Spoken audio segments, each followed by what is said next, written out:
Welcome to Motivational Humanity. You are not alone. Picture this.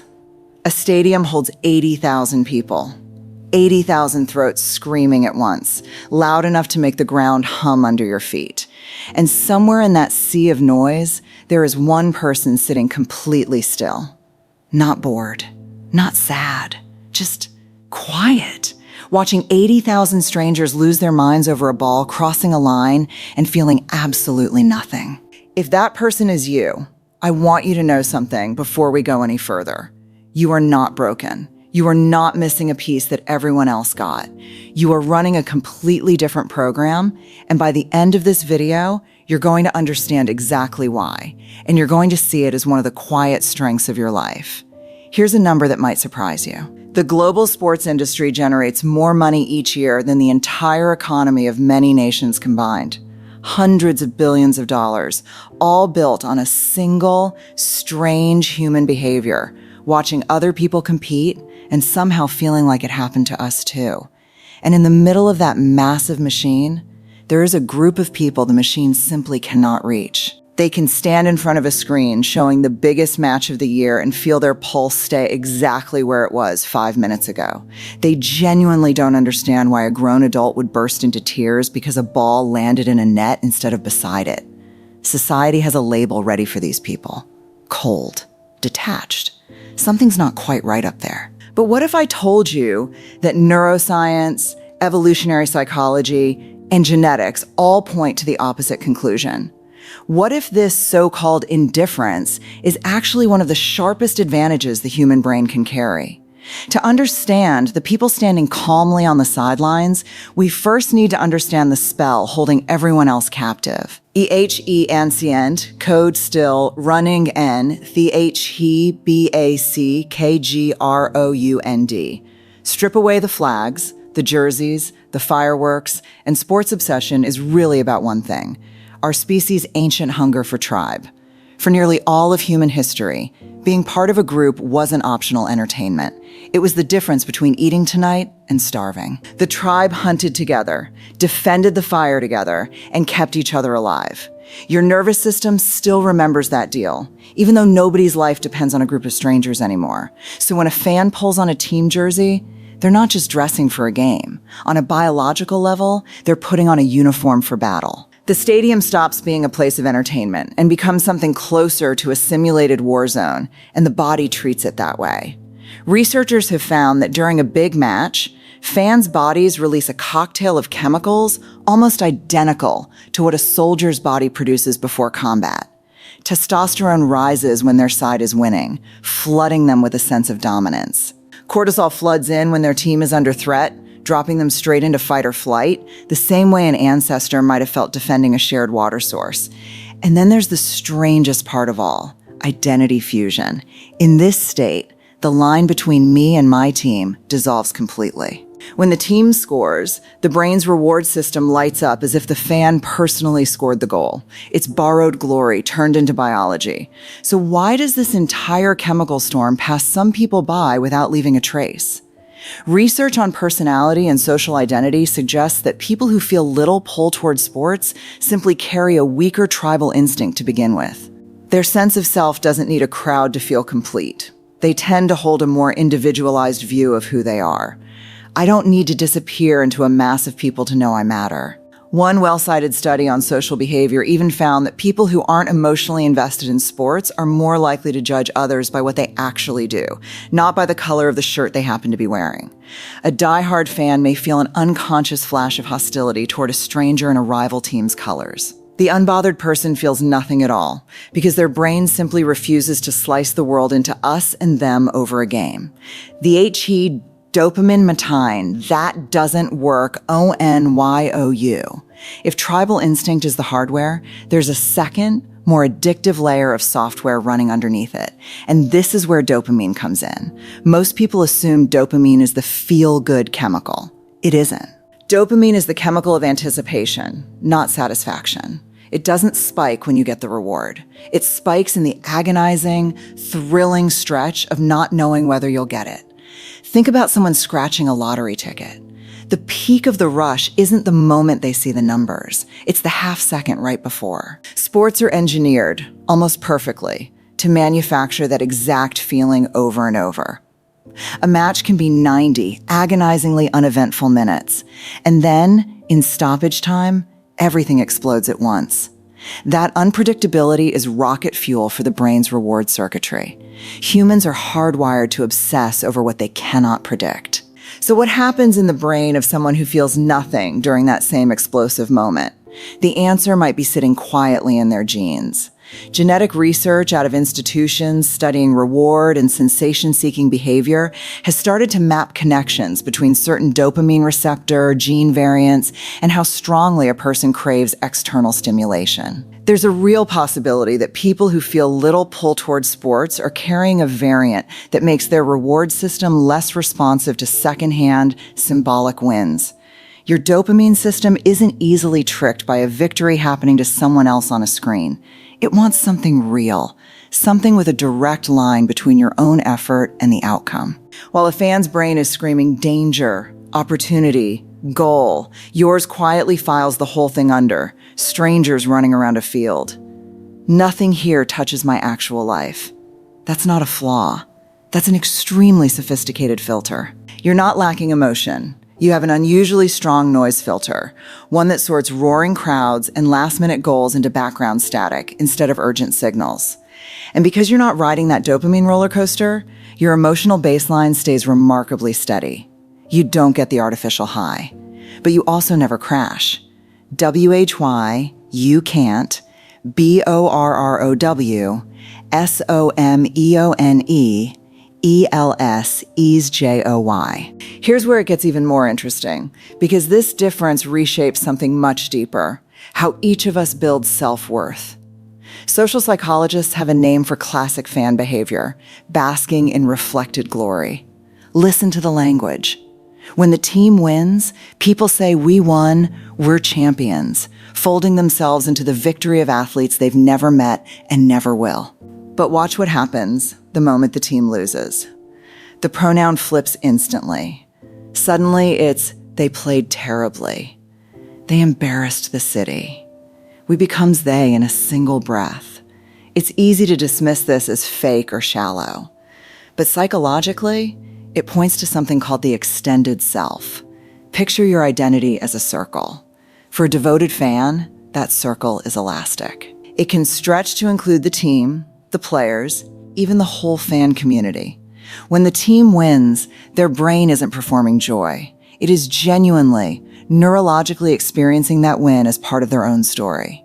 For the person who feels nothing, the circle works completely differently. Researchers describe this as a rigid self-boundary, a circle drawn tight, close, and clearly defined. It contains your own choices, your own effort, and the results your own hands produced. Everything outside that, a hometown team, a national athlete, a celebrity success, gets automatically filed as not me. When this person watches a stranger sob with joy over a match, they don't feel superior. They feel confused. Their brain runs on direct cause and effect, and it quietly asks, "I didn't touch the ball. I didn't create this outcome. So why would I feel proud?" That's not arrogance. That's a built-in psychological boundary. You cannot force your own nervous system to borrow a stranger's joy, even if you wanted to. This creates a trait worth naming: emotional autonomy. A devoted fan draws strength through merging with something larger. You draw strength through separation, building your sense of worth on things that are unmistakably yours: your skills, your effort, your relationships. It's harder to melt into one giant collective high.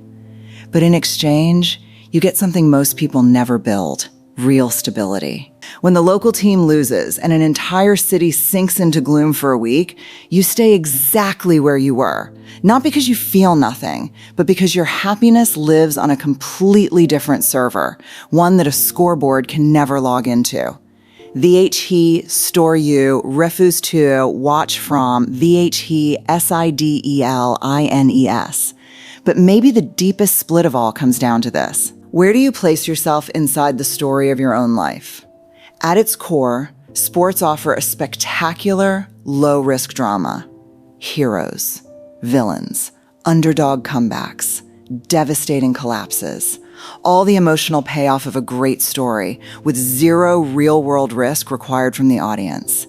Fans accept the role of spectator, pouring real emotional investment into a one-way relationship. They love a team that will never know they exist. They hope, with everything they've got, for outcomes they cannot influence by even 1%. For someone with little interest in sports, the idea of spending hours watching someone else live their life out loud feels deeply uncomfortable. Psychologists describe this as a strong sense of agency. Somewhere in the back of the mind, a quiet voice keeps asking, why would I spend 3 hours of my one and only Sunday watching 22 strangers chase a ball, investing energy into a result I have zero power to shape? That discomfort isn't superiority. It's your brain demanding a say in the outcome. You would rather spend those same 3 hours building something with your own hands, even if it's clumsy. Writing code that's full of bugs. Learning 3 chords on a guitar you'll probably never master. Cooking a meal that turns out slightly wrong, starting a small side project that might completely fail.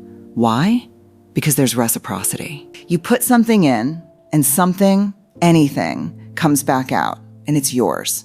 There's a concept in behavioral psychology called the IKEA effect. People fall in love with the wobbly shelf. They built themselves far more than a flawless one bought pre-assembled. People who feel little pull towards sports are, in a sense, addicted to the IKEA effect of life itself. They chase the feeling of flow through their own hands, their own choices. They want their brain solving problems, not narrating someone else's. Indifference to sports isn't coldness. It's a quiet, private declaration. I am too busy building my own life to spend it watching someone else build theirs. He Ainchar, He World Actually, Needs. Now let's take apart the biggest stereotype attached to this group. People assume that if you don't cry when a nation cries, something must be wrong with you. Cold, detached, strange. But look at what actually happens the morning after a beloved team loses a devastating match. Sociological studies on workplace behavior show a clear, repeating pattern. Productivity across entire offices drops. The mood turns heavy. People are short-tempered, distracted, running on secondhand heartbreak. The emotional state of millions gets handed over, voluntarily, to a group of strangers on a field. And in the middle of that emotional weather system, who stays steady? Who shows up on time, clear-headed, focused, and actually gets things done? The quiet ones. The ones who never watched the game in the first place. Think back to a much older version of this scene.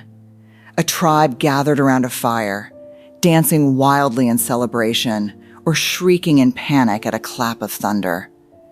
Whose survival did the whole group actually depend on in that moment? Not the ones swept up in the frenzy. It depended on the handful sitting a little apart from the fire, staying alert, scanning the dark tree line for predators, quietly sharpening a spear for tomorrow while everyone else celebrated tonight. You are very likely a descendant of exactly that kind of person.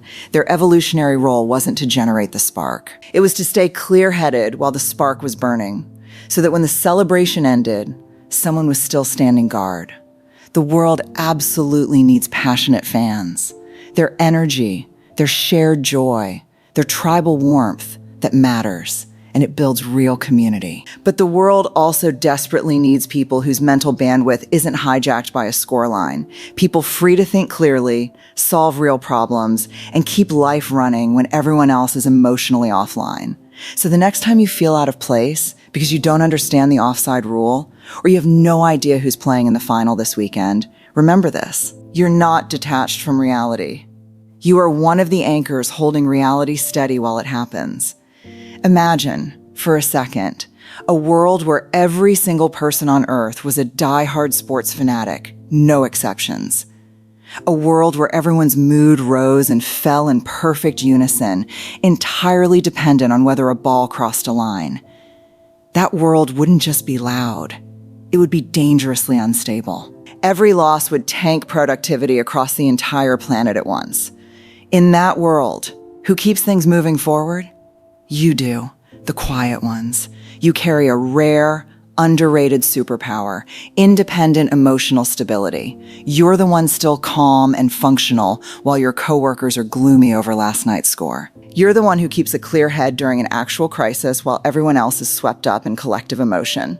Your presence isn't a gap in the room. It's the balance the room needed all along.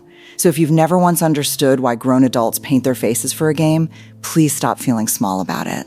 Your dopamine system, your genetics, the way you choose where to spend your empathy, your need to feel real agency over your own outcomes, none of that is broken. It's an advanced setting on a very well-built machine. You're not boring. You're just playing an entirely different game.